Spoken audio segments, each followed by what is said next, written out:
Buenos días, hermanos. Es un placer y un privilegio poder reunirnos, ¿verdad?, como congregación para adorar al Señor y también ahora para escuchar su palabra. Y vamos a continuar con nuestro estudio de Filipenses. Estamos en el libro, la carta de Filipenses, en el capítulo 3. Llegamos a la conclusión del capítulo 3 de los versículos 17 al 21. Y toda esta sección del capítulo 3 la he titulado como la carrera del cristiano. Hemos estado viendo en las secciones anteriores cómo es la carrera espiritual del cristiano. Cada creyente está involucrado en una carrera espiritual. Y en concreto en esta mañana vamos a ver en esos versículos los referentes en la carrera. Los referentes en la carrera. Y sin duda que tener referentes en una carrera deportiva es vital, es importante tener referencias. De hecho, cualquier corredor sabe que es mejor correr en grupo que correr solo, ¿verdad? En muchas ocasiones tener un referente, una persona delante que marque el ritmo en la carrera es vital para acabarla o para mejorar los resultados de la misma. Y esto es lo que le sucedió a Eliud Kipchoge. Este hombre, que quizás es un nombre raro que no conocéis, es el que actualmente ostenta el récord no oficial de la maratón. La maratón es una carrera de 42 kilómetros con 195 metros. Él logró hacerla en menos de 2 horas. Un hito histórico. Seguro que si nosotros nos pusiéramos a correr una maratón, probablemente no la acabaríamos, o si la haríamos andando, tardaríamos más de un día. Así que imaginaros, este hombre tardó menos de 2 horas. Ahora bien, para conseguir tal hito, para hacer conseguir tal récord, se tuvieron que dar unas condiciones especiales y únicas que fueron ilegales y por eso no se reconoció como oficial. Estas condiciones ayudaron al atleta a reducir el tiempo a 1 hora y 59 minutos. La carrera consistía en dar varias vueltas de 9,6 kilómetros. Eliud se sirvió para lograr tal hito de 41 liebres, 41 corredores que le ayudaron a mantener el ritmo. A cada paso por meta, un grupo de corredores relevaba a otro grupo de corredores y este grupo le marcaba el ritmo de carrera para no perder tiempo.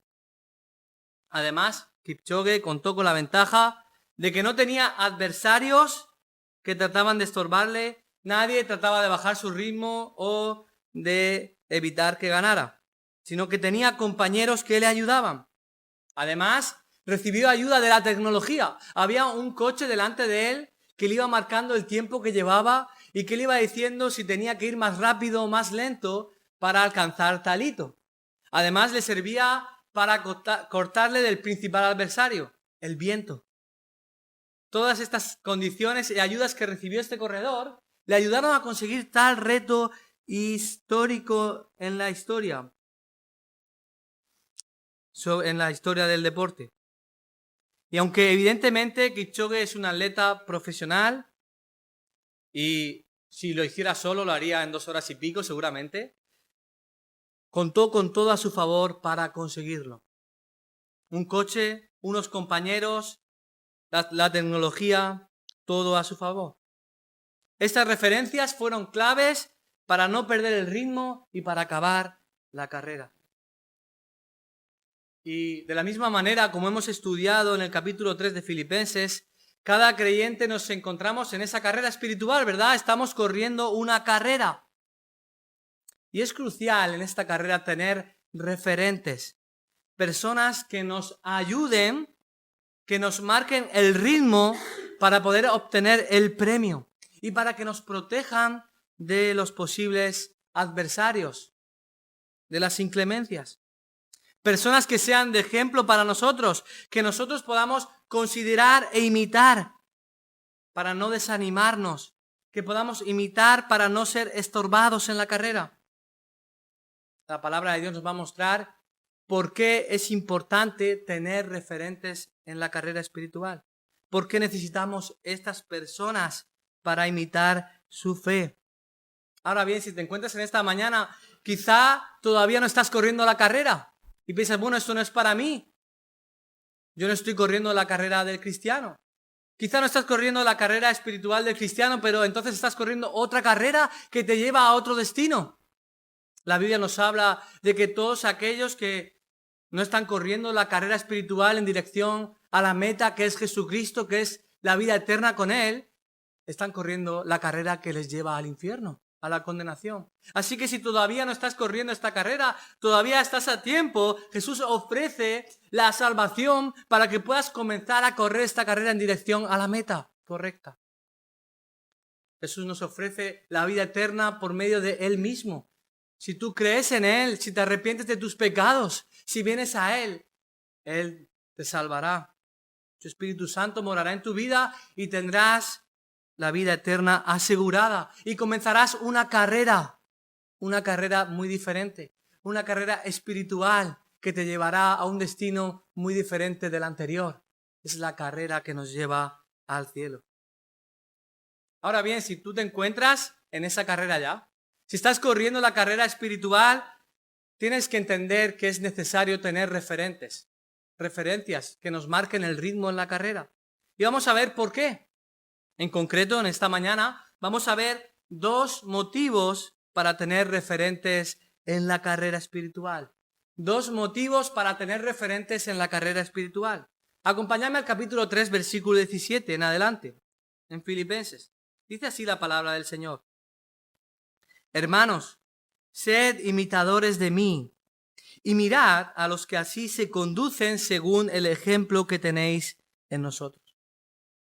Porque por ahí andan muchos de los cuales os dije muchas veces, y aún ahora lo digo llorando, que son enemigos de la cruz de Cristo.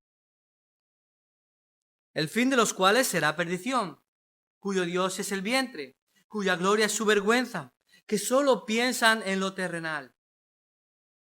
Mas nuestra ciudadanía está en los cielos, de donde también esperamos al Salvador, al Señor Jesucristo, el cual transformará el cuerpo de la humillación nuestra para que sea semejante al cuerpo de la gloria suya, por el poder con el cual puede también sujetar a sí mismo todas las cosas. Hasta aquí la palabra del Señor en esta mañana.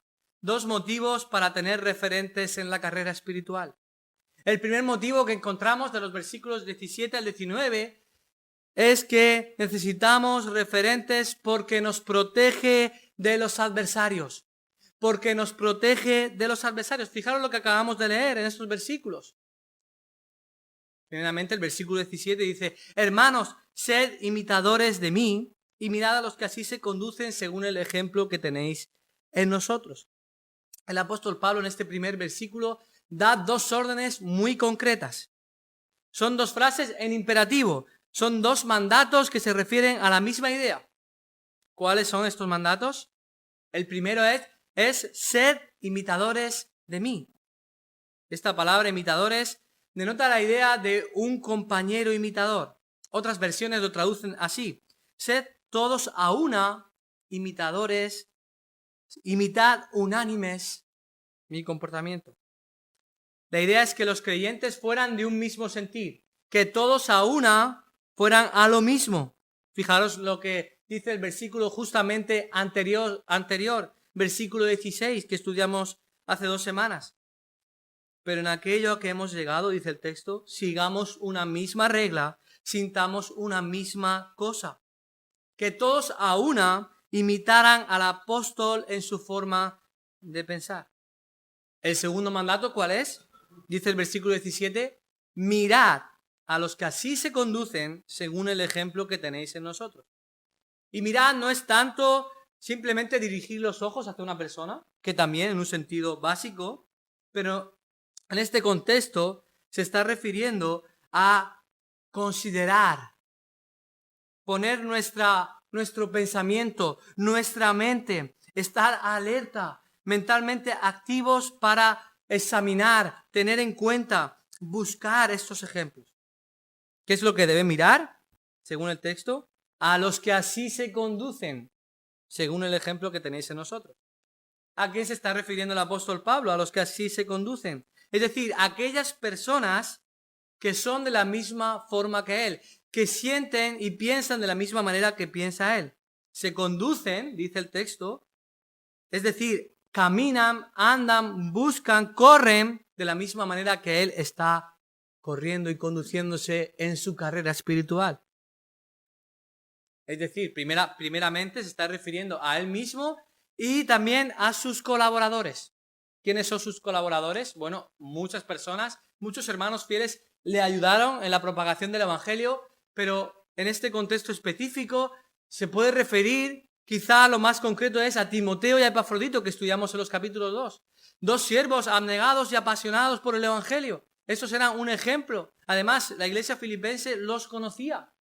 Los colaboradores eran ellos principalmente. También otros hermanos, por supuesto, que conocerían.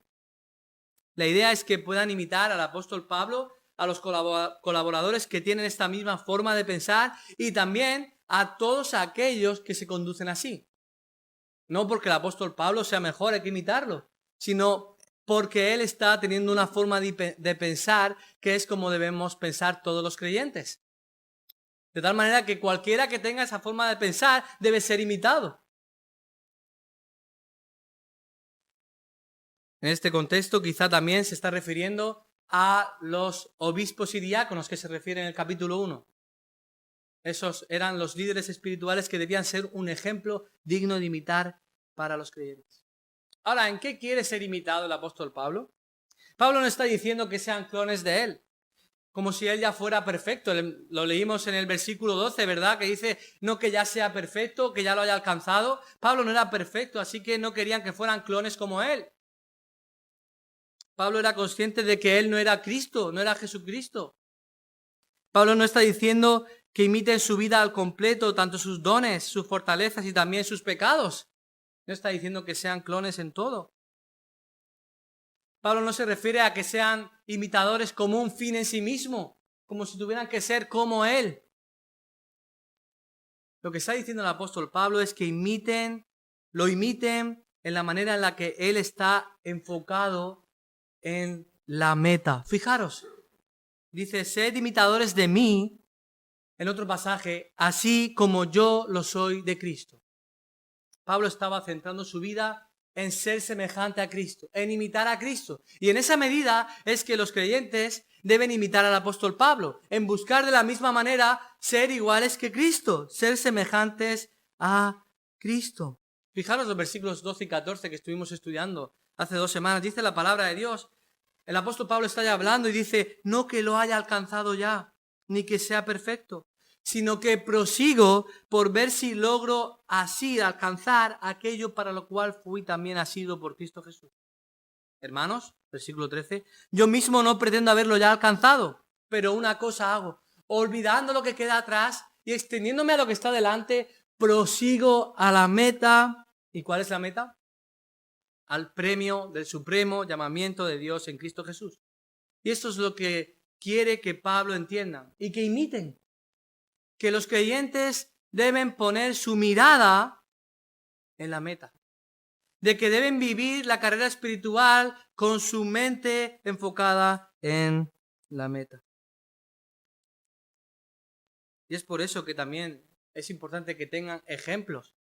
Y de la misma manera que estos hermanos están en ese pensamiento, en ese sentir mirando a la meta, otros puedan imitarlos.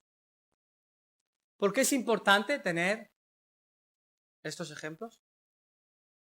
Lo vemos en el versículo 18. Para protegernos de los adversarios, para protegernos de los enemigos, para que a medida que estamos imitando a personas referentes en la carrera, podamos identificar a los enemigos y protegernos de ellos. Fijaros lo que dice el versículo 18. Porque por ahí andan muchos, de los cuales os dije muchas veces, y aún ahora lo digo llorando, que son enemigos de la cruz de Cristo. Fijaros, vuelve el apóstol Pablo a repetir el mismo verbo en griego. En el versículo 17 ha dicho a los que se conducen de esta manera. Y ahora el versículo 18 les advierte a los que andan de la otra manera. Es la misma palabra, aunque se traduce aquí de diferente manera. Conducir y andar. Es un contraste claro. Debían considerar a los que andaban bien para identificar y estar protegidos de los que andaban mal. Es una advertencia importante. Porque si los creyentes seguían los ejemplos de estas personas que se describen como enemigos de la cruz de Cristo, iban a desviarse en la carrera. Iba a ser un estorbo para el progreso espiritual. Fijaros lo que dice el versículo, de los cuales os dije muchas veces, y lo digo ahora llorando, es decir, os lo he dicho tantas veces, es porque es algo importante, es algo que quiere que recuerden. Si vamos a todas las cartas del apóstol Pablo, vemos que en numerosas ocasiones les advierte sobre el peligro de los enemigos del evangelio, porque les va a evitar o les va a incomodar o a estorbar para correr la carrera como tienen que hacerlo. El apóstol Pablo dice que lo hacía aún llorando, en un tono de lamento. No tiene por qué ser lágrimas, literalmente, sino en un espíritu de tristeza, de lamento por lo que está sucediendo. Esto es un énfasis importante que hace el apóstol Pablo. Cuidado con los adversarios. ¿Cómo los describe? Enemigos de la cruz de Cristo. Y esto es un término fuerte. Porque enemigo literalmente significa en el original odiado, aborrecido, hostil. ¿De qué son enemigos? De la cruz de Cristo. La cruz de Cristo es una referencia al Evangelio de Cristo. En 1 Corintios nos habla de la palabra de la cruz, la palabra del Evangelio, ¿verdad? El Evangelio de Cristo. Estos son enemigos de Jesucristo mismo y de su Evangelio. Ahora es importante notar que el contexto nos muestra a quién se puede referir con estos enemigos. Por una parte podrían ser los judaizantes, los de la religión judía, que se habían convertido al Evangelio, pero querían todavía seguir guardando sus tradiciones, sus costumbres, su religión antigua. Habían añadido a Jesús a su vida. Jesús no había transformado su vida al completo, sino que la querían añadir a sus anteriores costumbres. Así se nos describe en el capítulo 3 y versículo 1, dice, guardaos de los perros, ¿verdad? Estos perros es una referencia a los judaizantes. Pero por otra parte, los filipenses están en un contexto griego y también podían referirse a la cultura pagana que había alrededor. La cultura pagana que adoraba a dioses y las personas se daban a todo deseo y gusto pecaminoso, todos los placeres del mundo que ofrece. Este era el problema de la sociedad en aquella época griega. Los creyentes también heredaban esto en su tradición. Creían en Cristo, pero pensaban que podían vivir de cualquier manera. Que no era necesario vivir una vida santa. Que no era necesario correr la carrera espiritual. Yo creo en Cristo, me quedo con lo que Cristo me da el cielo, me quedo con sus añadidurías, me quedo con sus bendiciones, pero no quiero nada de Él, nada más. No lo quiero a Él mismo. No quiero amarle, no quiero obedecerlo, no quiero someterme a su señorío. Ese era el problema. Eso es el incipiente gnosticismo que surgió en la época. El cuerpo es malo, la materia es mala y el espíritu es bueno. Así que yo, si mi espíritu estoy bien, si yo creo en Cristo, con mi cuerpo puedo hacer lo que me dé la gana. Esa es la idea. Eso es lo que estaba moviéndose en esta época. Y es por eso que independientemente sean judíos o gentiles, eran enemigos de la cruz de Cristo. Sabemos que se refiere a personas que probablemente habían confesado a Cristo. Yo creo en Cristo. Yo sigo a Jesucristo. Que cantaban canciones, salmos, himnos espirituales, que se sentaban en las casas para escuchar la palabra de Dios. Pero su corazón estaba lejos de Dios. Su corazón no estaba siguiendo al Dios vivo y verdadero. No estaban corriendo la carrera espiritual. Aparentemente sí, pero en la realidad no. Estos son enemigos de la cruz de Cristo. Fijaros, en el capítulo 2 y versículo 21 de esta carta a Filipenses, se nos refiere cómo eran estas personas. hablando del ejemplo de Timoteo y que él era un siervo, los compara con este tipo de personas. Dice, porque todos buscan lo suyo propio, no lo que es de Cristo Jesús. Esta es una característica de los enemigos de la cruz. Buscan lo suyo propio. En Hechos 20, de los versículos 29 al 31, cuando Pablo se está despidiendo de los ancianos de Éfeso en la ciudad de Mileto, les dice, porque yo sé, escucharme ancianos, escucharme hermanos, yo me voy a ir, yo ya no voy a estar más con vosotros, pero dice el versículo 29, yo sé, en Hechos 20, que después de mi partida entrarán en medio de vosotros lobos rapaces, que no perdonarán al rebaño. De vosotros mismos se levantarán hombres que hablen cosas perversas para arrastrar tras sí a los discípulos. Por tanto, velad, estad alerta, advertidos, acordándoos que no he cesado durante 3 años de amonestaros con lágrimas. Por eso es importante, hermanos. Y Pablo hace énfasis. Identificar y estar protegidos de estos enemigos. Ahora, ¿cómo podemos identificar a estos enemigos de la cruz de Cristo? Pues los siguientes versículos nos lo muestran. Vamos al versículo 19. Nos muestra este versículo 4 rasgos distintivos de los enemigos de la cruz. 4 rasgos distintivos que los caracterizan. Así, los creyentes podían estar alerta y protegerse.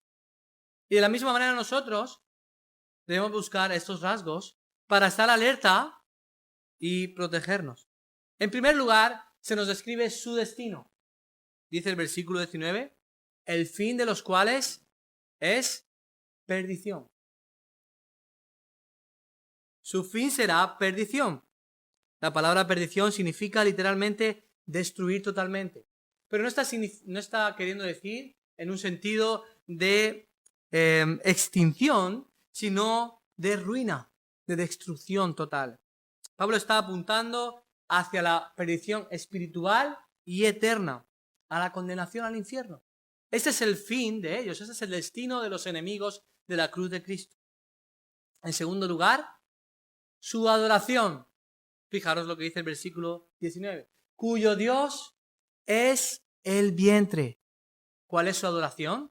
El vientre. Y esto es una referencia principalmente al estómago. Ese es el Dios al que sirven. ¿A qué se está refiriendo? Metafóricamente está hablando de sus apetitos, de lo que ellos quieren, de lo que ellos anhelan. ¿Qué es lo que ellos adoran? ¿Qué es lo que ellos sirven? Sus propios apetitos. Cumplir sus metas, cumplir sus propósitos, satisfacer todos los deseos. Yo hago lo que quiero con mi vida. Satisfacer su carne, cumplir con sus impulsos a costa de los demás. En tercer lugar, su jactancia. Eso es otro rasgo. Fijaros lo que dice el versículo, cuya gloria es su vergüenza. Pablo describe aquí cuál es la gloria de estos enemigos de la cruz. Es decir, ¿en qué se jactaban? Ellos no se gloriaban en Dios, en lo que hacían. No buscaban que Dios fuera glorificado sobre todas las cosas, en todo, como dice 1 Corintios, sino que se jactaban en el pecado que cometían. Pecaban desenfrenadamente y se gloriaban de ello, como si fuera algo bueno o algo de lo que jactarse. Es la máxima expresión de la maldad. Cuando un pecador, cuando alguien que hace algo malo y lo sabe, se jacta en ello, se gloría en ello. En cuarto lugar, su pensamiento. Solo, dice el versículo 19, solo piensan en lo terrenal.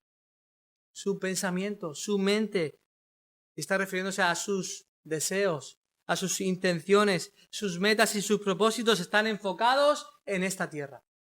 Piensan que la vida va a acabar con la muerte y no hay más allá. Por lo tanto, tengo que urgentemente satisfacer y cumplir los deseos.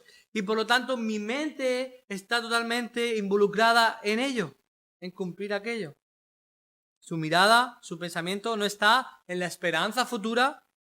No viven con la mirada en el cielo, sino que viven con la mirada en la tierra. Como si debieran aprovecharla cometiendo todo tipo de pecados. Su mente está en sus negocios, eso es lo más importante, en prosperar económicamente, quizá en tener una buena familia, en ser feliz, en su bienestar. En eso está su mente pensando. No están pensando en la esperanza futura. A la luz de estos enemigos de la cruz, el mandato a tener referentes en la carrera espiritual cobra aún mayor importancia. Los creyentes necesitamos poner nuestra mirada en personas que nos cojan la mano, que nos ayuden, nos exhorten, hermanos y hermanas, que podamos considerar, mirar, observar para estar protegidos. Para no caer en el lazo de los enemigos de la cruz. Para no vivir la vida cristiana buscando nuestra gloria. Para no vivir un falso evangelio basado en una decisión superficial que un día tomamos, pero sin un atisbo por ningún lado de santidad. Para no ser autoengañados pensando que nuestro fin es el cielo, cuando si nuestra vida se caracteriza por estos rasgos de los enemigos de Cristo, nuestro fin es la perdición. Necesitamos referentes para no confundirnos en la carrera, para no ser engañados por los adversarios o incluso convertirnos en uno de ellos. Y esto es la realidad hoy en día en muchas personas. Profesan creer en Cristo. Yo tengo fe. Yo creo que Dios existe. Yo creo que Cristo existe. Yo creo que un día Jesús vino y murió en la cruz. Es una fe superficial.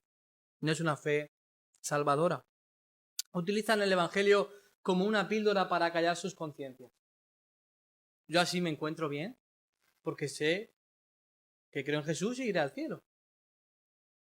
O sea, se apropian de los derechos del cielo, lo que ofrece la salvación, de las bendiciones de la salvación, pero se despojan de cualquier deber cristiano.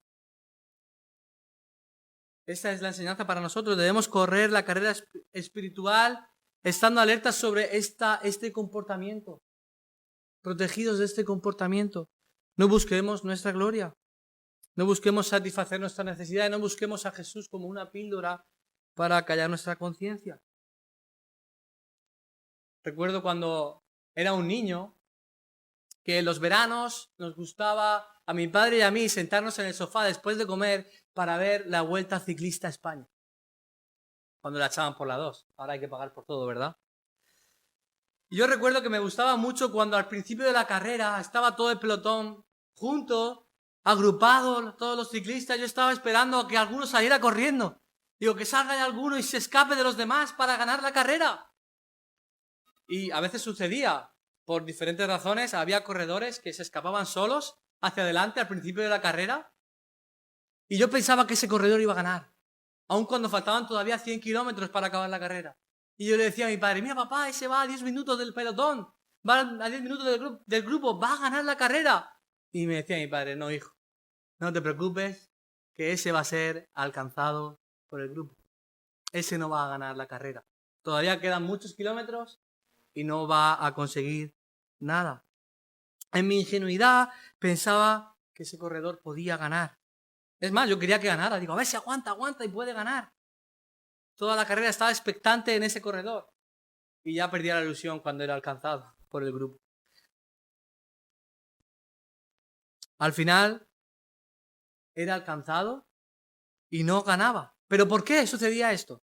¿Cuál era la razón de por qué este corredor que se había ido solo hacia adelante no llegó a ganar la carrera? Bueno, había varias razones, pero una de las principales era que corría solo. Y esto es un problema. No tenía referencias en la carrera que le marcaran el ritmo. No tenía un compañero con el que relevarse. Estaba solo ante el peligro. Estaba solo corriendo contra su principal adversario, el viento. Tenía que esforzarse mucho más para cortar el viento. Esto supone un esfuerzo de tal manera que al final de la carrera llegas cansado. Sin embargo, en el grupo unos se iban rotando, se iban poniendo delante, cortando el viento y iban distribuyendo los esfuerzos. Esto hacía que no ganara la carrera. ¿Cómo estás corriendo la carrera? Es la pregunta. ¿Tienes referentes que te están ayudando, te están guardando y protegiendo de los adversarios, de las inclemencias? ¿Estás siendo consciente de los posibles peligros de los enemigos de la carrera? ¿Estás siendo tú un referente para otros a medida que creces en el conocimiento del Señor? Estamos viendo dos motivos para tener referentes en la carrera espiritual. En primer lugar, porque nos protege de los adversarios. Pero en segundo lugar, vamos a ver el segundo motivo para tener referentes en la carrera espiritual. El segundo motivo es porque nos enfoca en la meta. Porque nos enfoca en la meta. Fijaros lo que dice el versículo 20 y 21. Mas nuestra ciudadanía está en los cielos, de donde también esperamos al Salvador, al Señor Jesucristo, el cual transformará el cuerpo de la humillación nuestra para que sea semejante al cuerpo de la gloria suya, por el poder con el cual puede también sujetar a sí mismo todas las cosas. Estos dos versículos presentan un fuerte contraste entre los enemigos de la cruz de Cristo y los verdaderos amigos de Cristo. Mientras unos ponen su mente en lo terrenal, su adoración en sí mismos, se glorían en su pecado y sus fines de destrucción, los verdaderos creyentes ponen su mente, su esperanza, su mirada en lo celestial, en la meta, en el fin que les espera. Se glorían en Dios, se glorían en Cristo, sirven al Dios verdadero. Y es por ello que ahora les escribe estas preciosas palabras, que nos animan a continuar la carrera, que nos animan a seguir adelante. Pablo les apunta directamente al cielo. Fijaros lo que dice el versículo 20. Porque nuestra ciudadanía, o más nuestra ciudadanía, está en los cielos. Esta palabra ciudadanía denota una condición, una posición que le había sido otorgada, un derecho en base al lugar de residencia o de nacimiento. Este concepto lo entendían muy bien los filipenses. Filipos era una colonia romana cuando fue conquistada. Muchos veteranos del ejército se establecieron allí. Al ser una colonia, Filipos disfrutaba de autonomía de gobierno y de ciertos privilegios. Tenían los mismos derechos que las ciudades en Italia.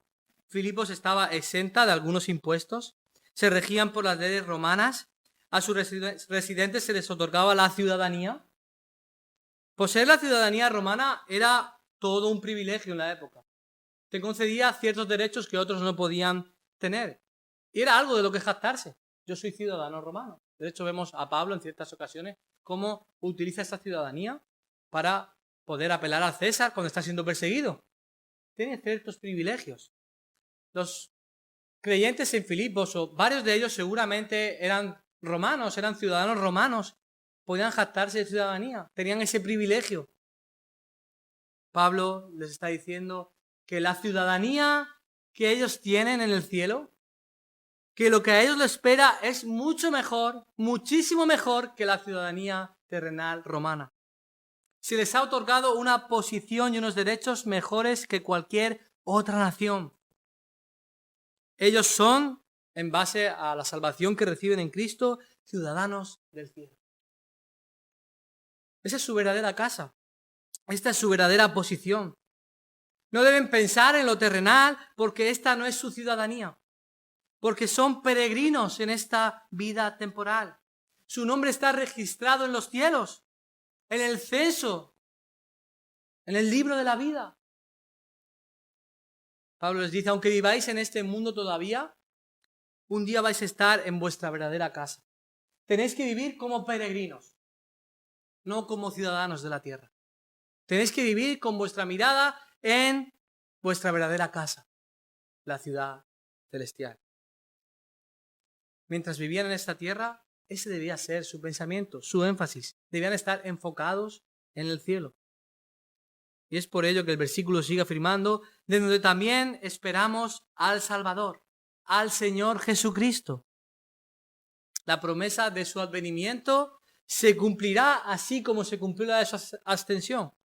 Cristo, dice el texto, que vendrá del cielo, también lo dice Hechos capítulo 1 y versículo 11, así como se fue al cielo. Y es por eso que los ciudadanos del cielo deben esperar la venida de Cristo desde el cielo, desde la casa celestial. El verbo esperar en griego denota una espera ansiosa, con deseo, con anhelo, con ganas de que llegue. Y así es como lo traduce la Biblia de las Américas. Esperamos ansiosamente al Salvador, al Señor Jesucristo. Mientras están en esta tierra, no deben estar entretenidos en lo pasajero. Aunque hay que vivir en este mundo, aunque hay que trabajar, aunque hay que realizar muchas cosas, aunque hay que desarrollar todos los quehaceres necesarios para subsistir, incluso disfrutar de la creación que Dios nos ha dado y de sus bendiciones, nuestra mente, nuestro corazón debe estar enfocado en el cielo.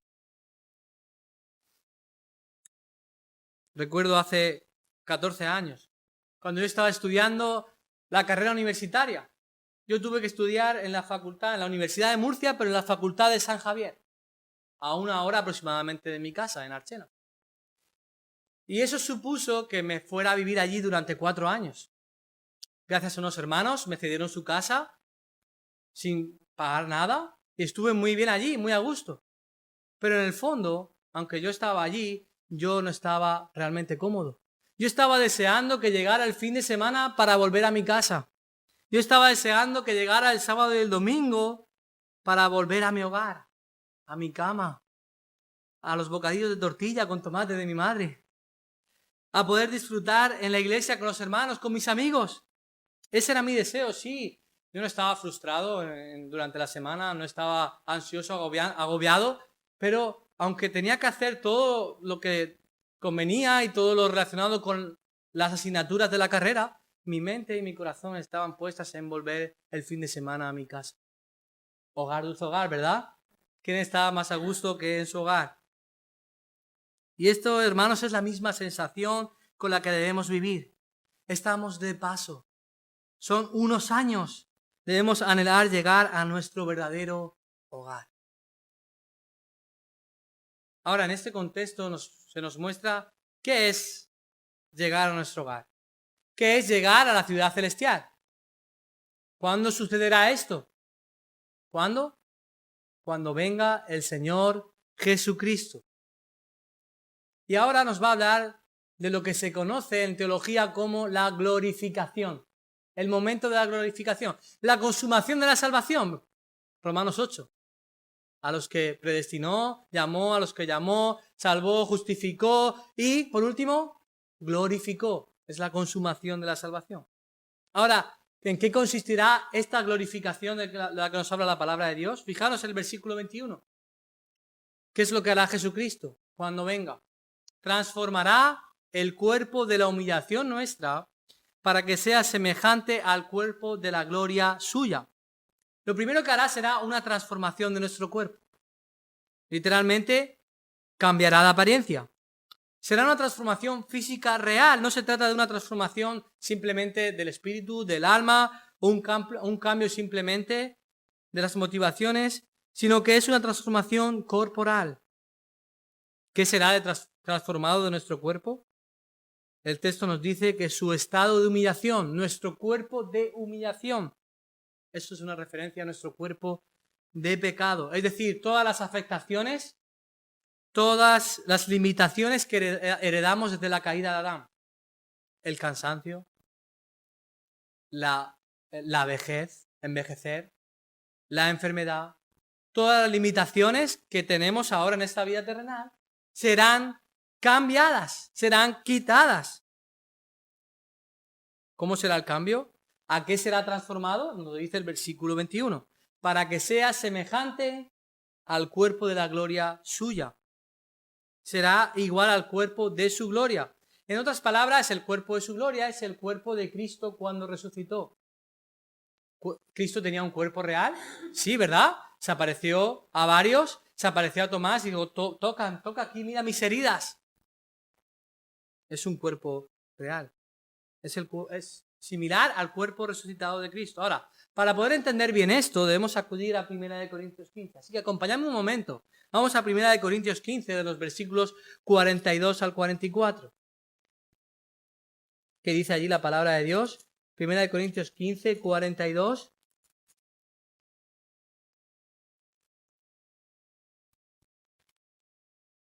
Así también, versículo 42, es la resurrección de los muertos. Pablo está hablando de la resurrección. Si no hay resurrección, nuestra fe es vana. Si Cristo nos resucitó, no sé qué hacemos aquí esta mañana. No sirve de nada. Nosotros tampoco vamos a resucitar. Pero luego afirma, si Cristo resucitó y de verdad lo hizo, entonces debemos esperar nosotros también ser resucitados. Y dice el versículo 42, se siembra en corrupción, resucitará en incorrupción. Se siembra en deshonra, resucitará en gloria. Se siembra en debilidad, resucitará en poder. Se siembra cuerpo animal, resucitará cuerpo espiritual. Hay cuerpo animal y hay cuerpo espiritual. En base a este pasaje observamos 4 contrastes entre nuestro cuerpo ahora y nuestro cuerpo en la venida de Cristo, cuando será glorificado. En primer lugar, ¿cuál es la primera característica? Nuestro cuerpo será imperecedero. Dice el texto, se siembra en corrupción, resucitará en incorrupción. Esto quiere decir que nuestro cuerpo, que ahora está sujeto a la enfermedad, inevitablemente a la muerte, en la resurrección no estará sujeto a la decadencia a la que está destinada nuestro cuerpo presente. No envejecerán ni se gastarán. No contraerán enfermedades ni dolencias. Nuestros cuerpos no serán viejos. Según nos describe la palabra de Dios, tendrán todas las características de un ser humano joven, pero maduro para siempre. Recuerda en tus mejores años. Recuerda cuando tenías plena fuerza en tu vida. Eso es lo que está describiendo. Incorrupción. No tendrás arrugas. No tendrás dolencias. No tendrás enfermedad. Es un cuerpo en plena madurez que tiene toda la fuerza para desarrollar todo lo que Dios diseñó en un principio que fuera para el ser humano. En segundo lugar, será sin pecado. Dice el texto, se siembra en deshonra, resucitará en gloria. Nuestro cuerpo ha sido deshonrado, sembrado en deshonra. Y esto es por la maldición del pecado. El cuerpo es un instrumento para los actos pecaminosos del hombre, para hacer pecado y cometer pecado. Es un cuerpo imperfecto ahora, ¿verdad? Pero será transformado en un cuerpo glorioso, un cuerpo puro. Es decir, el cuerpo no será un instrumento para pecar. No habrá pecado, no podremos pecar, ni querremos pecar, por supuesto. En tercer lugar, será poderoso. Se siembra en debilidad, resucitará en poder. Y esto no quiere decir necesariamente que los creyentes poseerán una fuerza sobrehumana o seremos superhéroes, ni mucho menos, sino que tendrán el poder y la fuerza humana plenos y completos. Será una fuerza suficiente para hacer todo lo que deseemos hacer en conformidad a la voluntad de Dios. Y en cuarto lugar, será un cuerpo perfecto. Dice, se siembra cuerpo animal, resucitará cuerpo espiritual. Cuando dice cuerpo espiritual no quiere decir que sea inmaterial, que no tenga materia. Vimos que Cristo resucitó en cuerpo humano, ¿verdad? Hay una resurrección corporal. Cristo es las primicias de la resurrección, Él nos muestra el ejemplo, ¿verdad? Pablo está hablando de que estarán totalmente sometidos y en perfecta armonía con el Espíritu Santo. Tendrán un cuerpo físico capaz de llevar a cabo impulsos santos sin la influencia del pecado. Serán capaces de disfrutar plenamente de las abundancias de la nueva creación que Dios ha hecho para su pueblo. John Murray afirmó, la glorificación es el fin más elevado concebible para los seres creados. El fin más elevado concebible no solo por los hombres, sino también por Dios mismo. Él no pudo contemplar ni determinar un destino más elevado para sus criaturas. Ahora, ¿cómo es posible que esto suceda? ¿Cómo es posible que nosotros resucitemos en un cuerpo real? ¿Qué es lo que hace posible esto? Final del versículo 21. Por el poder con el que también puede sujetar a sí mismo todas las cosas. Es su poder. No somos nosotros, nuestra fuerza, lo que nosotros podamos hacer. Es su poder. Cristo que gobierna el universo y es capaz de someter todo el cosmos bajo sus pies. Él es el Rey sobre todas las cosas. El mismo poder con el que fue resucitado, el mismo poder que recibió del Padre toda autoridad, es el mismo poder que utilizará para nuestra glorificación. Y es por ello que nuestra glorificación está asegurada, porque no depende de nosotros, depende de su poder. Y cuando Dios quiere hacer algo, ¿hay algo que lo pueda detener? No, ¿verdad? Él lo hará porque es su poder el que actúa. Nunca serán truncados sus propósitos. ¿Anhelamos ese glorioso día en el que estemos con Cristo por siempre? Sin enfermedad, sin llanto, como nos describe Apocalipsis 21, sin envejecer, sin pecado, sin lágrimas, todos nuestros deseos puramente glorificando a Dios. Glorioso día, ¿verdad, hermanos? Pero mientras tanto, sigamos corriendo la carrera. Tengamos referentes en nuestra vida. Busquemos hermanos que nos ayuden a estar enfocados en la meta, a estar enfocados en la resurrección que nos espera. Necesitamos hermanos y también necesitamos nosotros ser de esta manera. Necesitamos saber que nuestro fin, nuestra eternidad es el cielo, nuestro Dios es el verdadero, nuestra gloria es Cristo y que solo pensamos en lo celestial. Ese es el contraste con los enemigos de la cruz de Cristo. Sí, hermanos, necesitamos ser también nosotros un ejemplo para otros a medida que crecemos en cada área de nuestras vidas. Sí, somos imperfectos, somos pecadores, pero somos siervos. Y en la medida que nosotros estamos mirando a Cristo, debemos ayudar a otros a que vengan también y miren a Cristo. Y en la medida que nosotros estamos mirando a Cristo, debemos buscar a otros que lo están haciendo también para imitar su conducta. Debemos tratar de ser señales que apunten al cielo. Piensa por un momento cuando vas conduciendo.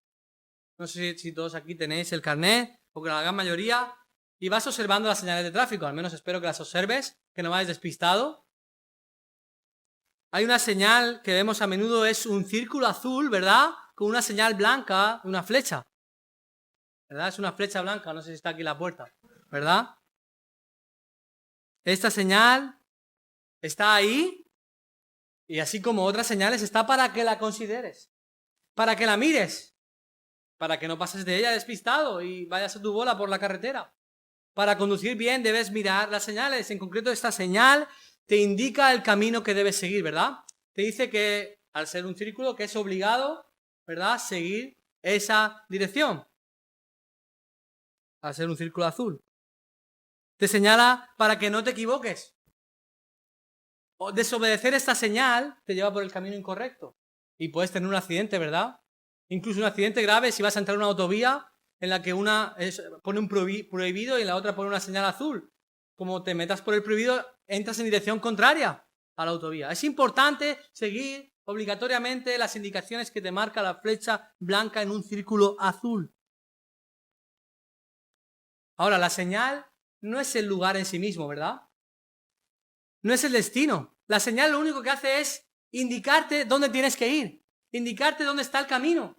Pero la señal no es el camino, solo es una indicación, solo te está diciendo dónde tienes que ir, por dónde tienes que caminar. Simplemente te está apuntando, te está advirtiendo también en cierta manera, te está enfocando en la dirección correcta. Hermanos, nosotros de la misma manera debemos ser flechas. No debemos apuntar a la gente a nosotros mismos. Simplemente debemos indicarle dónde está la dirección, dónde está Cristo. Debemos llevar a las personas a Cristo. Deben considerarnos y mirarnos a nosotros para que cuando nos miren puedan mirar a Cristo, para que puedan poner la mirada en la meta. ¿Quiénes son tus referentes? ¿A quién estás considerando para correr la carrera espiritual?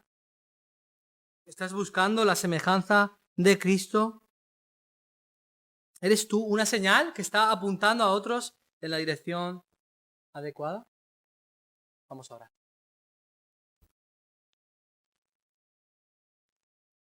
Señor, te damos gracias por tu palabra.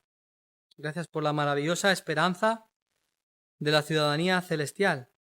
Y realmente esto es lo que anhelamos y queremos que nuestra vida esté enfocada en ello.